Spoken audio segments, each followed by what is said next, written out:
As famílias não são todas iguais. Como são diferentes. A família grande e família pequena. A família agitada e família tranquila. A família flamenguista e família vascaína. A família de gente alta e família de gente baixa. A família dos magrinhos e a família dos fofinhos. E algumas famílias são famílias que buscam a Deus. Nem todas as famílias buscam a Deus.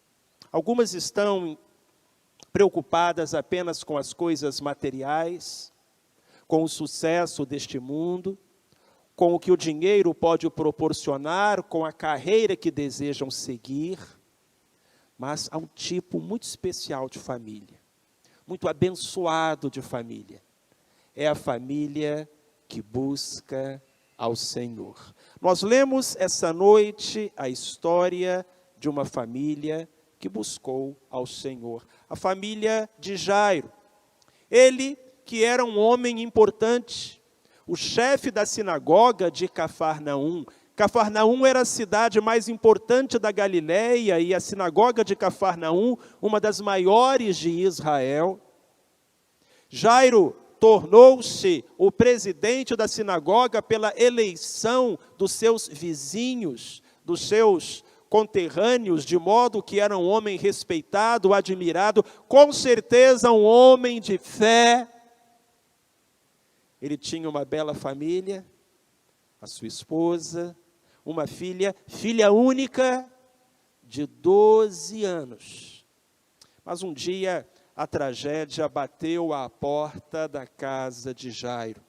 E aquela menina adoeceu terrivelmente, de modo que ele precisou tomar uma decisão, uma iniciativa. Há um ditado que diz que quem não vem pelo amor, vem pela dor. Na verdade, tem gente que nem pela dor vem. Mas Jairo foi um homem que se dirigiu a Jesus levado pela dor, pela dificuldade, pelo sofrimento, porque a sua filha pequena estava à morte. Mas essa história, que se iniciou de uma maneira tão angustiante, se encerrou com um final feliz. Porque quando uma família busca ao Senhor, o final é feliz. Deus escreve um final feliz nas páginas da nossa vida. O que nós podemos afirmar com certeza, meus irmãos e minhas irmãs, ao ler essa história bíblica? A gente pode ver algumas coisas tão interessantes aqui, extrair lições tão preciosas, tão vívidas. Por exemplo, a gente aprende com a história de Jairo que as famílias que buscam a Jesus se fortalecem através dos bons exemplos. Porque é uma história que está colada à história de Jairo, é a história da mulher que tinha um fluxo de sangue. Você sabe que a ressurreição da filha de Jairo é narrada por 3 evangelistas, Mateus, Marcos e Lucas. E nos 3 evangelhos onde a história é narrada, a outra história, a história da mulher com o fluxo de sangue, aparece associada a ela. A mente das pessoas, as testemunhas oculares, viram aquilo como algo marcante, vívido. Os discípulos se lembraram daquele dia em que Jairo arrastava Jesus pelas ruas cheias de Cafarnaum, onde as multidões oprimiam, comprimiam Jesus, e a certa altura, apesar do senso de urgência, o mestre parou e disse: alguém me tocou. Isso os discípulos nunca esqueceram. E acabaram registrando nos evangelhos de Mateus, de Lucas e de Marcos. E a gente se colocando no lugar do Jairo, poderia ter sentido uma frustração, ser tomado por um desespero. Afinal de contas, a nossa filha está correndo risco de vida, estamos trazendo o mestre para a nossa casa, e a certa altura Jesus, de uma maneira inexplicável, encasqueta, de parar no meio do caminho e perguntar quem me tocou, sendo que a multidão de curiosos o lançava de um lado para o outro.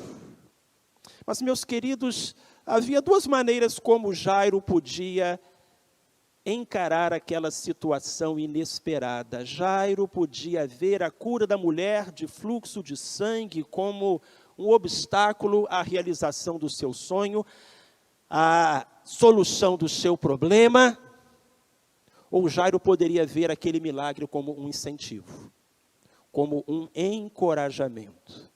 Ou Jairo poderia ver, uau, se ele pôde curar essa mulher, pode curar a minha filha também. E da experiência daquela mulher, extrair coragem para manter a sua fé. Então eu lhe dou uma dica para você ser vitorioso nas suas lutas e nos seus desafios. Se a sua bênção está demorando a chegar, aproxime-se de pessoas em cujas vidas ela já chegou. E não fique com inveja, não fique com ciúme, não fique pensando que Deus ama mais estas pessoas do que você. Alegre-se com as vitórias delas e alimente a sua fé com os milagres operados por Cristo na vida delas. Se você está em luta, aproxime-se de pessoas que têm vencido, de pessoas que têm sido abençoadas. Comemore as vitórias delas e alimente a sua fé com essas vitórias, porque creia, a sua hora vai chegar também. Na casa de Jairo, havia uma menina de 12 anos correndo risco de vida, mas no meio da multidão tinha uma mulher que há 12 anos não tinha vida, porque sofria com aquela enfermidade que, além de lhe roubar a saúde, lhe trazia vergonha, constrangimento, a tornava impura de acordo com a lei dos judeus, e coincidentemente, 12 anos era o tempo de luta de uma e o tempo de vida de outra. Então, famílias que buscam a Jesus alimentam a sua fé, a sua coragem e as suas esperanças através dos bons exemplos. Percebemos também, meus irmãos e irmãs, que famílias que buscam a Jesus não se intimidam com maus conselhos. Jesus mal acabara de dizer àquela mulher curada da hemorragia: vai-te em paz, filha, a tua fé te salvou, quando chegaram algumas pessoas lá da casa do Jairo, lá da casa do chefe da sinagoga, dizendo a ele: tua filha já está morta, não incomodes mais o mestre. O que eu tenho a dizer sobre isso? Quem tem um amigo desses não precisa de inimigo. É tudo que eu tenho a dizer. Porque era uma pessoa da sua casa, talvez um vizinho, talvez um empregado, que chegou com a notícia e deu a notícia com um tato, com uma sensibilidade, com uma delicadeza, não é? Jairo, sua filha já morreu. Para de incomodar Jesus. Olha, se Deus tem os seus servos, o diabo também tem os seus secretários. E algumas vezes essas pessoas sem noção, sem Deus no coração, sem a orientação do Espírito do Senhor, chegam até nós para nos trazer palavras que, ao invés de nos colocar no caminho da bênção, da vitória, do milagre, nos fazem sentir vontade de desistir. A coisa ficou pior quando Jairo chegou em casa. Estava ali um monte de gente chorando. Era um costume daquela época que algumas mulheres ganhassem a vida como carpideiras, ou pessoas que eram pagas para chorar. Eu acho que quando o defunto era ruim, aí tinha de contratar mais. Então aquela mulher ia e ela chorava e ela se descabelava. Você conhecia o defunto? Não, não conhecia. Mas ela então estava ali chorando. E talvez houvesse algumas carpideiras na casa de Jairo. Ou talvez pessoas que simplesmente, devido à posição de Jairo, uma vez que ele era um homem importante, influente, chefe da sinagoga, queriam de alguma forma ficar bem na fita. Mas eu não consigo identificar na casa de Jairo alguém que lhe trouxesse uma palavra de ânimo. Porque quando Jesus disse, não chorem, a menina está apenas dormindo, o que esse pessoal lá da casa de Jairo começou a fazer? A rir. Tem sentido isso? Tem sentido uma coisa dessas? Onde estava o carinho? Onde estava a empatia? Então, meu amado, minha amada, eu quero dizer uma coisa a você. Se você buscar ao Senhor, se você colocar a sua família diante do Senhor, você vai encontrar pessoas que vão tentar matar os seus sonhos, soterrar as suas esperanças, que vão rir quando você falar daquilo que Deus tem colocado no seu coração, que vão dizer a você, acabou, não incomode a Deus, não perturbe Jesus. Não há esperança para esse casamento, não há salvação para esse filho, não há futuro para essa família, não há cura para essa enfermidade, acabou. Desista, jogue a toalha, vire a página, não incomode mais a Deus. E aí Jesus fala com Jairo o seguinte, Jairo, não fique preocupado, apenas creia, tenha fé, e ela ficará boa. E nesse momento Jairo precisou tomar uma decisão. E a decisão que Jairo precisou tomar foi, a quem eu vou dar ouvidos? Eu vou dar ouvidos àqueles que dizem que não há solução, àqueles que ora choram, ora riem da minha situação, ou eu vou acreditar em Jesus de Nazaré, que fez um milagre na vida de uma mulher, que eu testemunhei, e que pode fazer um milagre também na minha casa, eu creio. Filho, filha, a quem você vai ouvir? A quem você tem ouvido?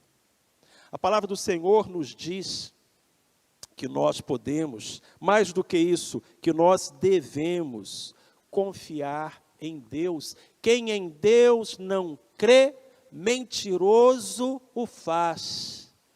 Que dura é a exortação deste versículo, mas cheia de verdade. Famílias que buscam ao Senhor não se deixam desanimar por conselhos ruins ou comentários destituídos de fé. Uma última lição que a gente pode tirar dessa história, meus queridos, é que famílias que buscam a Jesus, famílias que buscam ao Senhor, testemunham as maravilhas de Deus. O texto sagrado nos conta que Jesus chegou no quarto onde estava a menina, nesse instante já sem vida, que Jesus não deixou entrar no quarto com ele, senão Pedro, João, Tiago e o pai e a mãe da menina, para nos lembrar que nem sempre é a quantidade, mas a qualidade de pessoas que nos acompanha o que conta. Jesus só deixou entrar naquele quarto pessoas que tinham fé e que tinham amor. Os 3 apóstolos que estavam mais próximos dele, e o pai e a mãe da menina, que a amavam de todo o coração. Aquele empregado sem noção, aquelas carpideiras, aqueles vizinhos que ora riam, ora choravam, Jesus deixou do lado de fora. Sabe por quê? Tem gente que mais atrapalha do que ajuda. Então não é a quantidade de pessoas à sua volta que vai concorrer, contribuir para a sua vitória, mas a qualidade, especialmente se são pessoas comprometidas com Deus e que amam você. Gente que tenha fé e amor no coração. Ali então estava Jesus, acompanhado de pessoas de fé, acompanhado de pessoas com o coração cheio de amor. Ele estendeu a mão, tocou na menina e disse: garota, levante-se, talita cumi. O seu espírito voltou, diz o Evangelho, e ela se levantou imediatamente. E Jesus mandou que lhe dessem de comer, e seus pais ficaram maravilhados. Ah, como é bom quando a gente confia. Como é bom quando a gente busca Jesus e conserva a fé. Porque a palavra do Senhor nos diz, em 1 Coríntios capítulo 2, versículo 9, que nem olhos viram, nem ouvidos ouviram, nem jamais penetrou no coração do homem o que Deus tem preparado para aqueles que o amam. Olha para mim, presta atenção. Talvez o seu sonho seja alto e a sua expectativa é elevada, mas quando Deus fizer a obra, Ele vai te surpreender. O pai e a mãe da menina ficaram maravilhados, é o que nos diz a palavra do Senhor. Então, quando nós buscamos a Jesus, nós testemunhamos as maravilhas de Deus. Jairo e sua família foram tocados pelo poder do Senhor. E a essa altura, eu me faço uma pergunta: Jairo e sua família creram que Cristo era o Filho de Deus? Porque, amados, essa história que nós estamos lendo aconteceu há cerca de 2000 anos.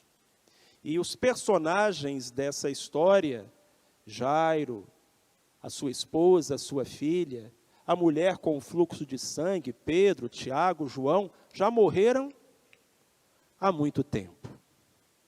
Aquelas pessoas que Deus ressuscitou, depois de algum tempo, tornaram a morrer. De modo que a cura física não é o mais importante, embora a busquemos. O mais importante é a salvação da alma. Eu acredito que não apenas Jairo, a sua filha e a sua esposa receberam um milagre, mas eu acredito que eles creram em Jesus. Acredito que naquele dia entrou salvação naquela casa, e se isso aconteceu, os três estão lá no céu, e um dia a gente vai conversar com eles e perguntar: e aí, me conta essa história com detalhes.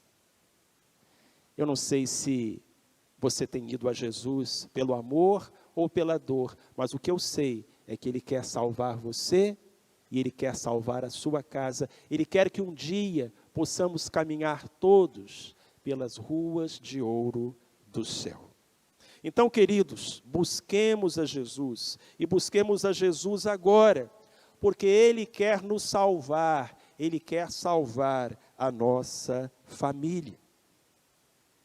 Certa vez, um grupo de pessoas estava atravessando uma ponte de madeira. Havia chovido e por isso o rio se mostrava caudaloso, impetuoso, e batia com força contra aquela ponte de madeira, de tal modo que ela não suportou a força das águas. A ponte caiu, ruiu.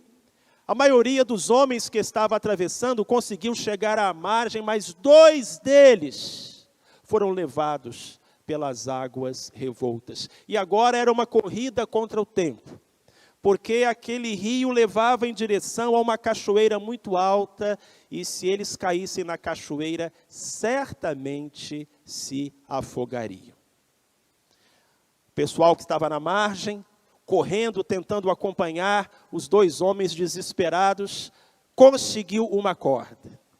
E então atirou uma corda em direção àqueles homens e disse: segurem essa ponta da corda, porque nós vamos segurar a outra e vocês poderão se salvar. E de fato, um daqueles homens que estava no rio nadou em direção à ponta da corda e a segurou. Mas o outro homem viu perto dele um tronco, destroços daquela ponte que havia caído, e nadou não em direção à corda, mas em direção ao tronco, e se agarrou a ele para não afundar. E aquelas escolhas diferentes levaram a destinos diferentes, porque o homem que havia se agarrado à corda foi puxado para a margem pelos seus amigos, o homem que se agarrou ao tronco foi levado pela correnteza, caiu na cachoeira e nunca mais foi visto. E em que residia a diferença? Aquele que segurou a ponta da corda estava se firmando a algo que estava fora do rio, os seus amigos que seguravam a outra ponta. Aquele que se agarrou ao tronco, se agarrou a algo que estava na mesma situação que ele, as águas do rio, e por isso não teve salvação. Quando a gente se agarra às coisas desse mundo, o mesmo mundo em que nós estamos, não há esperança, não há salvação, nem para a gente, nem para a nossa casa. Mas deixe eu dizer uma coisa para você. Quando aquele menininho nasceu em Belém, quando Jesus Cristo veio ao mundo, quando o Verbo se fez carne e habitou entre nós, Deus estava nos lançando uma corda. Segure nessa corda. Agarre-se a Jesus. Coloque nele a sua confiança. Que você e a sua família sejam pessoas que buscam a Jesus. Amém?